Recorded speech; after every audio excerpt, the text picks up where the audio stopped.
With Canada's first dose vaccination rate now outpacing almost all other countries around the world, and with Canadians feeling more optimistic about the return to normal, our attention is shifting to what we can do to tackle the COVID-19 pandemic in other parts of the world.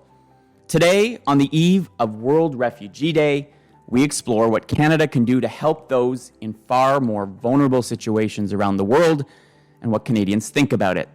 Welcome back to inFocus with David Coletto. I'm David Coletto. On this episode of inFocus, I'm joined by Sara Schulz, the Senior Advisor for Government Engagement at World Vision Canada, and Lindsay Gladding, World Vision Canada's Director of Fragile and Humanitarian Programs. Sara has worked with World Vision for over 12 years as a passionate advocate for the rights of children. Lindsay has more than a decade of experience in diverse humanitarian and emergency settings, having been deployed to Haiti, Pakistan, Afghanistan, Iraq, and Zimbabwe. She has also spent 18 months with World Vision Lebanon as the Humanitarian Director establishing World Vision's response to the Syrian refugee crisis. This week, my firm Abacus Data released some new polling commissioned by World Vision Canada that explores how Canadians are feeling about the global response to COVID-19 and what they want our government to do to make sure the pandemic ends for everyone, everywhere. Here's my conversation with Lindsay Gladding and Sara Schulz from World Vision Canada.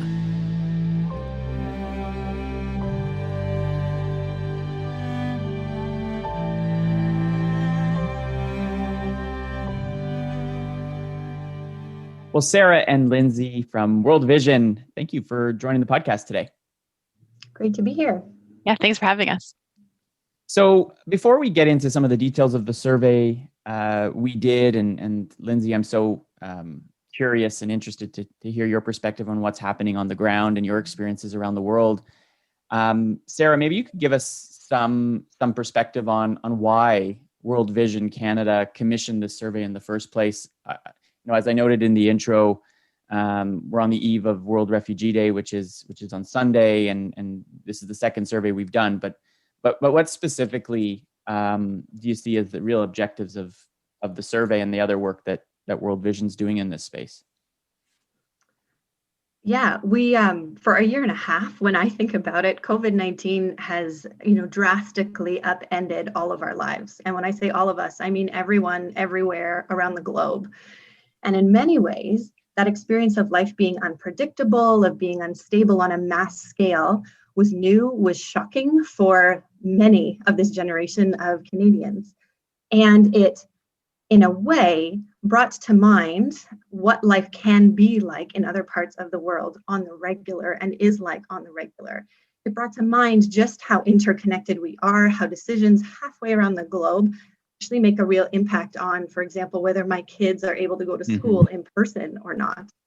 So that was real for Canadians. And as an organization that works with children and with communities in some of the world's most fragile places, that's often front of mind for us, but we wanted to understand Canadians' perspectives on that a little bit more, especially in the lead up to World Refugee Day, and understand if, in a way, this was translating into Canadians understanding the situation more broadly, if it translated into a higher, a different way of thinking about it, and if it meant anything different for what Canadians wanted to do in response or thought the Canadian government should be part of doing in response to help end COVID everywhere. Yeah, and I think it's a really good point about how small our world now really seems. And, the poll was released, it was done before, but it was released on the heels also of the G7 meetings in England on the weekend. And you had, which we'll talk about, the announcements from the G7 leaders on vaccine procurement. And, I'm sure you've got very clear views on whether that was sufficient. I know the answer. We'll get to it in a minute. But before we do, I want to just share some of the highlights of that survey. And all the details are available on our website, abacusdata.ca. And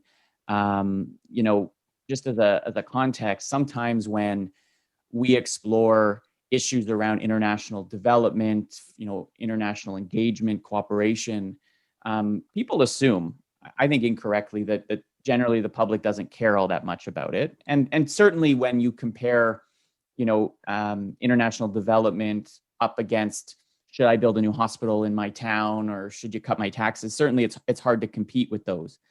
But I do think the pandemic, and the survey does show the pandemic has, I think, brought a different perspective to people. And so what we found, is really interesting. First is the mood in the country is improving. Canadians, anyways, are feeling much better about the prospect of this pandemic. Many, many more feel the worst is behind us now. And so there's, at least here, a sense of relief, right? But that sense of relief is underpinned by a worry about what's going to come, right? 70% of Canadians are thinking, at least some of the time, about the risk of new variants coming back to the country and developing in other parts of the world. Almost all Canadians in our survey appreciate that living in a refugee or displaced person camp has been and continues to be far more risky generally, but also as it relates to the pandemic. High density, poor healthcare, few vaccines. The risk is much, much higher, and the consequences of getting COVID are much more grave for those living in those conditions. But perhaps most important, I think, to your point, Sara, is the public really understands that the pandemic won't end until it ends everywhere. Right? That's the lesson of the last 16 months, and we're seeing increased numbers of new variants, emerging in the UK as an example. That's delayed their reopening. Right? 78% agree that if we don't vaccinate everyone everywhere, the risk of new variants of COVID will grow. There's also an understanding that, 3/4 agree that the global economy is interconnected. And as a result, we can't, here in Canada, recover economically until this pandemic is controlled. So people do see a direct consequence of getting this pandemic under control everywhere, and the economic consequences and impact here in Canada. I also think, and we did this in the survey, I thought it was pretty interesting. We gave respondents a hypothetical, and they appreciate that there's a real possibility that if the pandemic is not controlled everywhere quickly, that a new, maybe more dangerous, maybe vaccine-resistant strain of the virus could develop in those places where it's not under control and make its way back to Canada, right? So the worst case is, we all imagine, and it's a really good worst case for Canadians, by the way, given the context that we're talking about, is that we're back in some kind of lockdown again in 2020. Finally, I think the survey really points to the fact that there's broad support for doing more, for whether it's putting a price tag of $1 billion Canadian dollars to help vaccinate those in poor parts of the world, or waiving IP rights on COVID vaccines, or ensuring that any excess that we have goes to the poorest regions of the country. We get 60% or more supporting that kind of action. So in short, I think the survey really shows, first, that there's broad understanding of the problem. There's deep fears about a return of a deadlier, more resistant strain of coronavirus, and therefore strong support for our government, our federal government in particular, to do more, right, to support those in other parts of the world. So I think the survey really, really shows that if there are political leaders out there who want to do this, the public is with you. In fact, probably the public is ahead right now of our political leaders in Ottawa, and probably political leaders in other parts of the world as well. So on that note, then, I'm going to come back to you, Sara, and then Lindsay, I'll bring you into this conversation in a moment. But you've got some thoughts, Sara, on the G7 meeting. Prime Minister Trudeau announced that Canada is committed to sharing vaccine doses with poorer countries. The $100 million dose number has been thrown around. What's your take on that commitment? Well, here's the situation. It's going to take 11 billion doses of vaccines to hit a target of getting 70% of the world vaccinated by this time next year. So that's the global scope of the need. And I think we all understand the need to be able to hit those thresholds as soon as possible, and the implications if we don't. The G7 had committed to coming up with 1 billion. They hit a commitment of 870 million. So falling short of that. And half of those would move by the end of this year.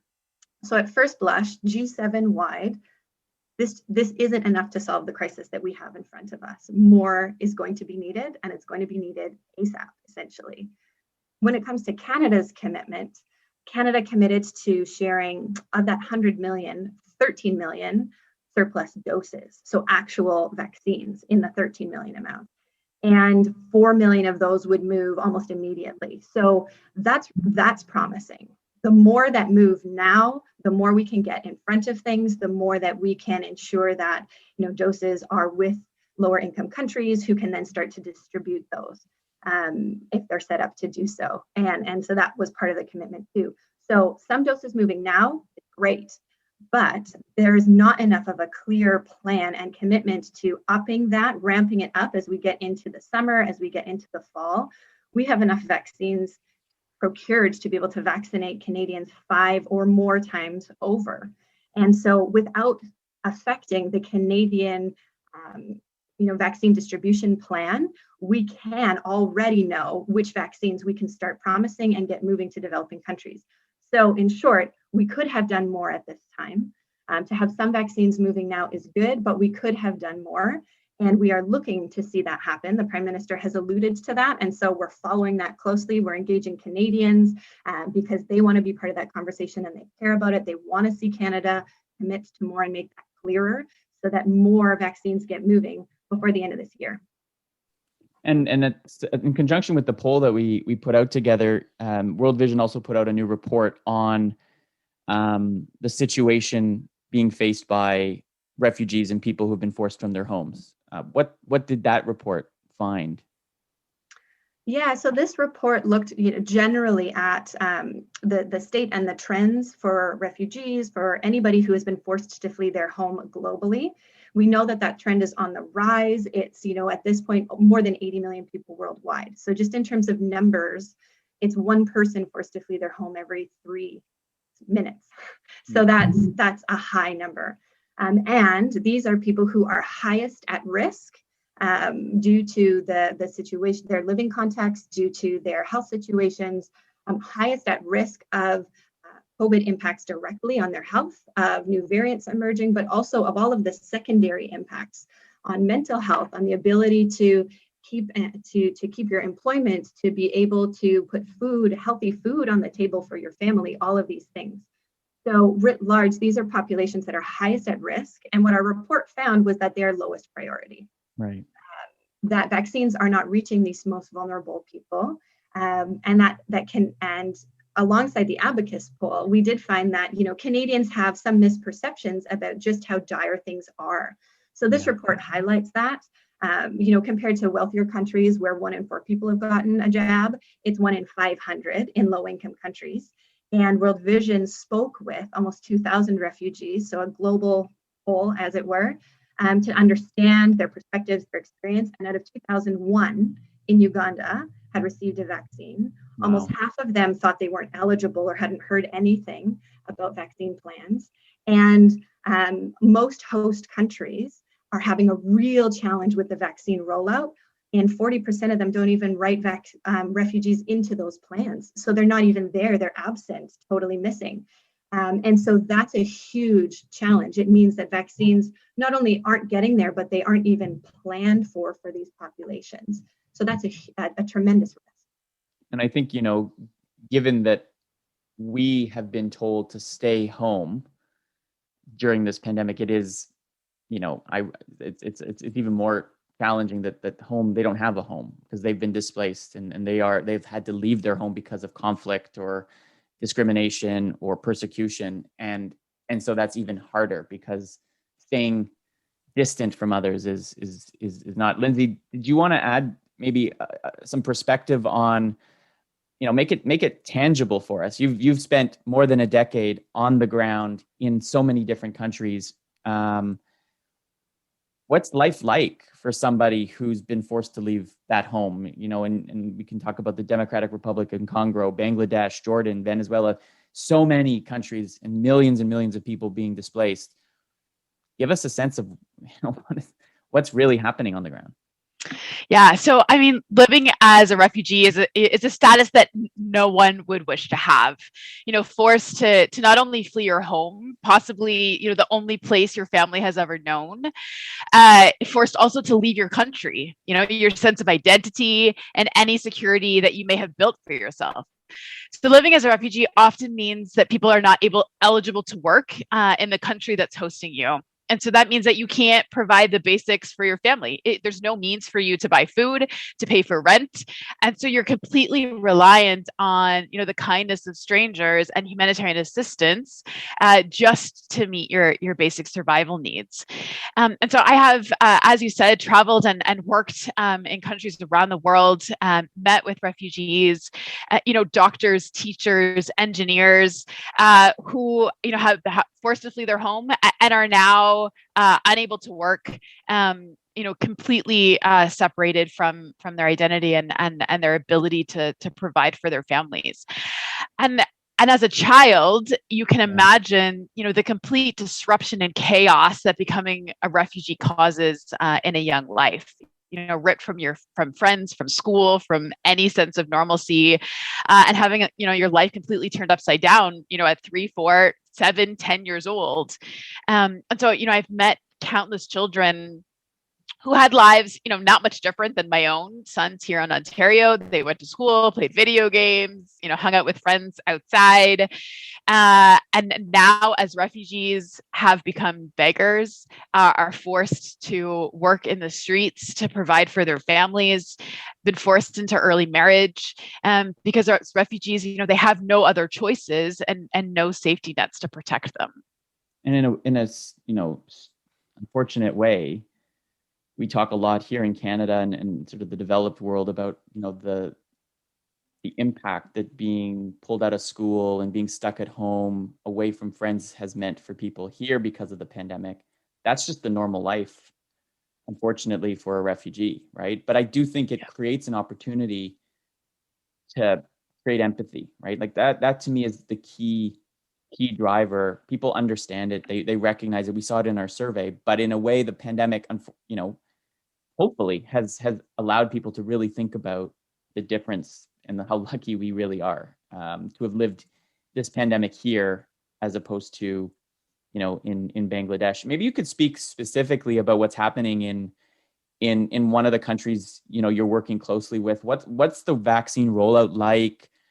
Sara talked about just the sheer tiny number of refugees who even get access to a vaccine, let alone are being thought of in the planning.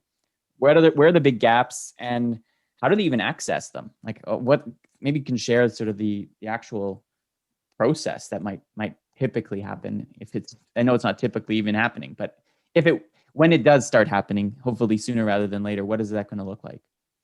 Yeah, so I mean, we were really encouraged earlier this year when the government of Bangladesh in February announced that they were revising their national vaccination plans to ensure that the nearly 1 million Rohingya refugees that they host would be a priority target group for vaccination. Unfortunately, due to gaps in global vaccine distribution and national supply, vaccination for Rohingya refugees has not yet even begun. And so this is really concerning for us. The Rohingya are living in the largest displacement camp in the world in Cox's Bazar. Many families are living, 9 to 10 people in a tent. Space is incredibly cramped. Access to even basic healthcare, clean water, and sanitation continues to be a challenge. And so children and families are left incredibly vulnerable to a large-scale outbreak of COVID-19. And so while we have been, encouraged that the worst case scenario has not yet played out in Cox's Bazar, more than half of the cases of COVID-19 that have been recorded since the beginning of the pandemic were recorded last month. And so we know that that variants, that the rate of infection is increasing. And so it really feels like it's only a matter of time and probably not much time before a widespread outbreak in that camp, unless we can roll out vaccination immediately to support Rohingya. But again, at this point, not even one has been vaccinated. Now, just think about that. Here in Canada, we worried about our health system not having enough capacity, enough ventilators, enough of the highest technology you can get in healthcare to support a too high number here, but one that was not as high as it could get given the conditions in these camps. So, I mean, the consequence of this spreading rapidly seems to me to be really, really, really bad, right? In terms of just the sheer potential for human life to be lost. Can you give us a sense of what then is going to be done? Like, so let's say governments around the world, wake up and invest far more, and others who support organizations like World Vision, donate more money and contribute to the work you're doing. How does that support actually, make it down, and what would you use it for to make sure that those folks are really taken care of and the real high risk is mitigated? Yeah, so I mean, I would say that we have the infrastructure and the ability to do max vaccination programs. We have worked with UNICEF and other partners around the world to ensure that children, receive their routine immunizations against things like, malaria, polio, diseases that are long ago in our memory and history. And so we know how to do this. The challenge is that we just don't have the supply and the political will to ensure that those who are most vulnerable, who are most at risk, who are most marginalized and forgotten when these kinds of campaigns and large-scale vaccination support needs to happen. And so I think we certainly have the capacity to do it if the supply was there. Right. So Sara, let's talk about that supply a little bit, right? The need is so high. And you said even what the G7 committed only really takes us 10, 11% of the way of what we actually need in terms of the number of vaccines. What could Canada specifically, beyond what you've already talked about in terms of, using the excess supply that we have and sharing it with these regions, what else could Canada do? There are a number of really practical, very sort of straightforward things that Canada can do to help reduce this chasm that exists when it comes to the way that the world is responding to COVID-19 and the haves and the have-nots. The vaccine example is the tip of the iceberg, as it were, and there are many other parts of that play out that make life in this moment harder and will make the recovery harder for those who've been forced to flee from their homes. So practically, Canada can certainly scale up the amount of doses when it comes to the dose question that are surplus that can be shared with lower income countries. And there is a high need for those doses to go to, specific populations that are high need and high risk. And it's all through the COVAX facility, this facility that nobody thought would become a household name, but is, because people now know what it is.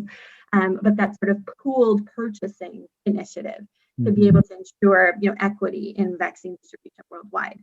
But there's a need to make sure that is reaching those in humanitarian crisis, those who have been forced to flee their homes, health workers, populations like that, to really focus that in. So more doses, and for that plan to be clear and for them to move as soon as possible, because the sooner they move, the sooner we get in front of this, and the sooner we're able to then move into not just health and safety for the world, but for Canadians too. So Canadians are supportive of that. And you mentioned that earlier on. That's something that over 80% of Canadians would say, yep, Canada did that, great, I'd support that. There is a big funding gap. Now, Canada has been a strong supporter of something that's, sort of the COVAX umbrella called the Access to COVID-19 Tools Accelerator, or ACT-A. And so Canada was, out front in supporting. Canada has been part of setting up even the vaccine dose sharing mechanism. So there's a lot that Canada has done there, but there's still a big funding gap.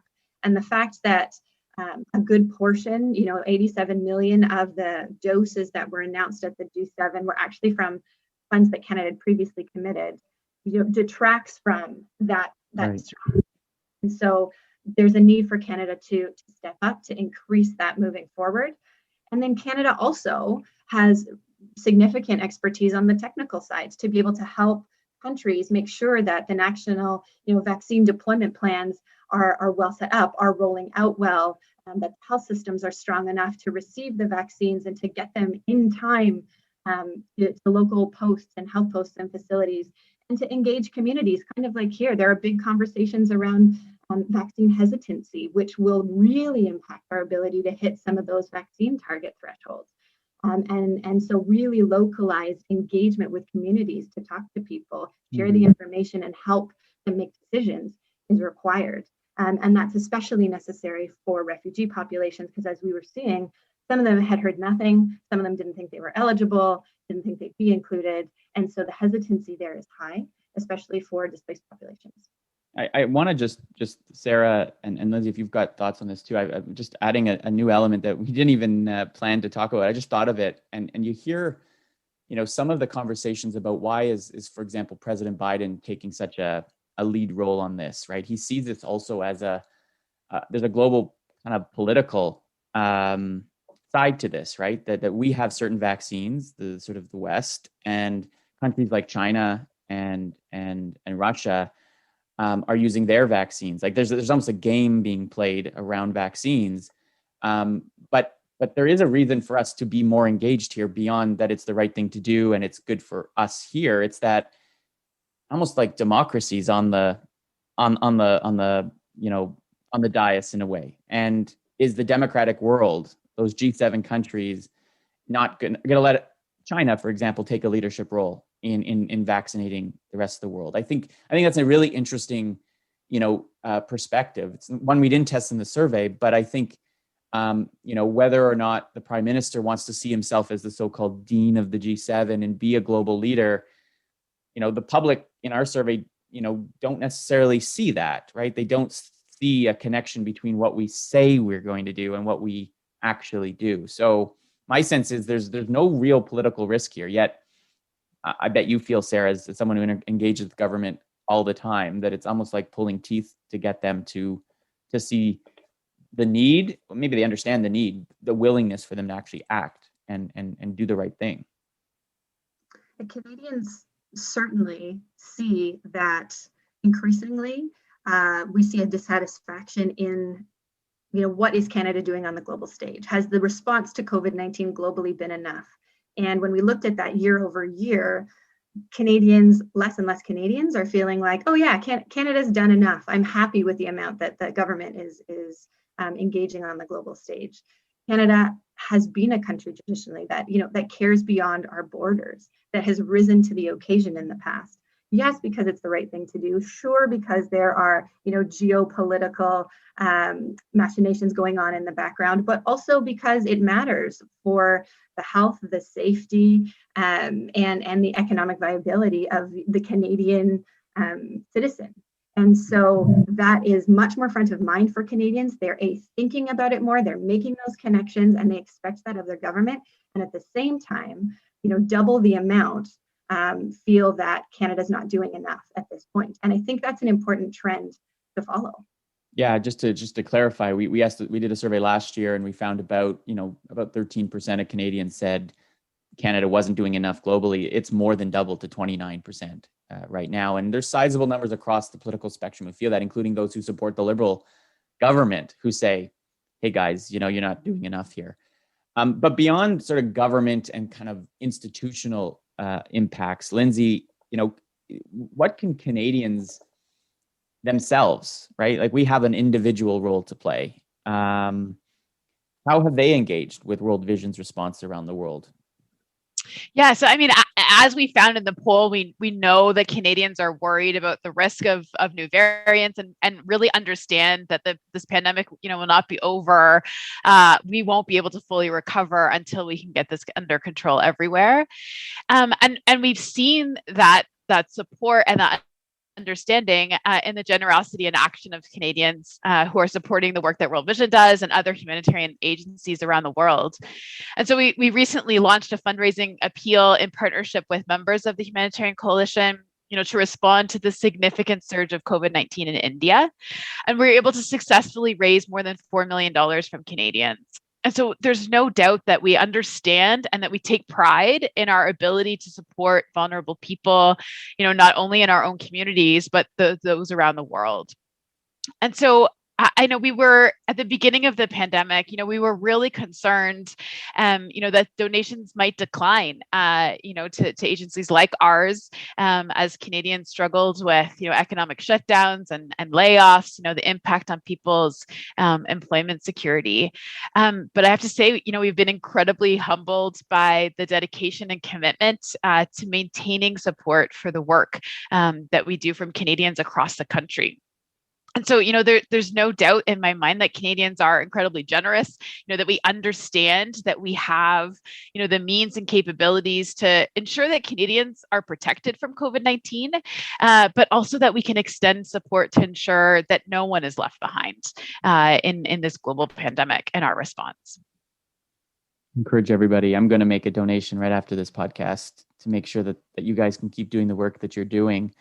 I want to end, Sara and Lindsay, if you've got perspectives, love to hear them. This is a podcast about kind of the intersection of politics and public opinion. And Sara, the polling we did really shows that there's a lot of support and willingness of Canadians to get behind this. But we're likely headed to an election this year.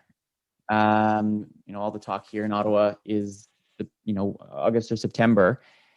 So, what do you see as the potential political implications for the Liberal government? I mean, they're fixated on getting us as many of us vaccinated as possible, and I think that's a good objective. But I think to all of our conversation today, that's not enough to end this pandemic, right? We can't keep our borders closed, and we can't stop traveling and trade and expect life to be normal again unless those things change. So, what do you think are the political implications of this? I know the New Democrats have been, arguing for more investments. You even had Aaron O'Toole come out and say, look, we're going to reverse a position we had in the last election. We're not going to cut international development spending. It seems that there's a shift afoot, that there's opportunities here, political opportunities to have a conversation about this, because in my view, I think you won't be able to, you won't be able to claim victory, which I think the Liberals want to do, until this is really dealt with everywhere. Sara, what are your thoughts on this? Yeah, the vaccine equity gap is, like we've said, one example of a much broader gap that exists for the world's most vulnerable people. And that includes, like we've talked about, refugees, and then those living in wealthier countries. Their ability to weather the pandemic, their ability to recover from it, that gap's not new. And that's something that, World Vision and others talk about every election. But I think what is unique and what is different this year is how much the global has come to the forefront of the minds of Canadians. So that makes things quite different this year, because it's directly impacting their lives. And as long as the pandemic rages everywhere, more lives will be lost. New variants could emerge. No one's safe. And I'm not trying to fearmonger, but that ending that pandemic is essential for all of those things. It's essential for opening up our borders, starting to rebuild our economy. These are core planks for an election that is going to be won by whoever presents themselves as best able to take us through the recovery. And so whenever that election falls, that's what it's going to be about. It's who's positioned best to do that. And the Liberals will bring into the election their performance on how they've weathered the pandemic, how they've stood with Canadians through. That's the commitment. And so, like you've mentioned, vaccine rollout domestically is one of the levers to accomplish that, to help us weather and to help us recover. But it is only one. And to not have committed fully as much as we could on the global stage will be something that, if as we get close to an election, we still have, lockdown risks, we still have variants that could ricochet back into Canada, that is something that is going to weigh in on what people decide to do at the polls ultimately. Yeah, and that I do will come into the election. Yeah, I do think there's risk here for the Liberals. I think, we released a poll just this morning that showed Liberals ahead, but by not by any means a safe margin. And they're worried about their left flank, New Democrats, especially among young people, young women. The Liberals feel vulnerable. And I just think that they are taking for granted the fact that people aren't listening or thinking about these things and want to plan and want to see us engage. Lindsay, maybe you could speak to, I'm curious if you've got a perspective on this, on how is Canada perceived on the ground?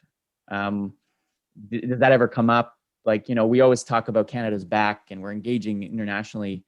What's your sense of the country's reputation as, as a country that is generous and contributes its fair share? Yeah, I mean, I would say that most people that I talk to when I say that I'm from Canada are really encouraged and do see us as a nation of people who are kind and generous and who are welcoming. So we definitely have that reputation and an opportunity, I would say, in our response to this pandemic to reinforce that and to make good on that promise that we have shared with the world and presented ourselves to the world as being kind, generous, global player. Well, Sara and Lindsay, this has been a really fascinating conversation. Working with you, Sara, over the last few weeks, I always learn something new and get a much better perspective of first how lucky I am and how much more we need to do. Lindsay, last question. I'm just curious, how has the pandemic affected the work you do on a tactical level, like your ability to go to these countries and to meet with people? I assume it's changed a lot of how you work. Yeah, it absolutely has. I mean, this last 18 months or so since the pandemic began is it's the longest I have been in Canada in my career as a humanitarian. So in more than 15 years, this is the longest I've ever been on Canadian soil, consecutively. So, I mean, it's changed the way that we engage with our teams and our colleagues in the field, much more reliance obviously on online technology.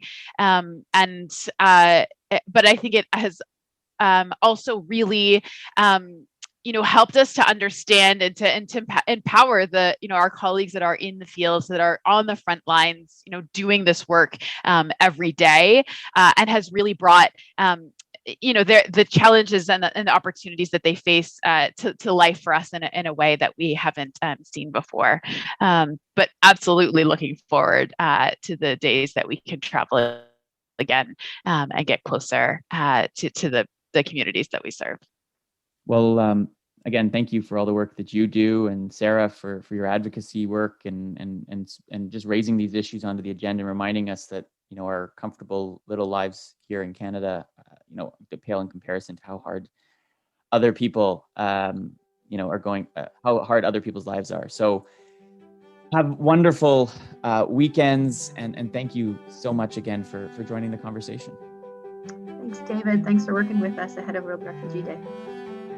Thanks very much.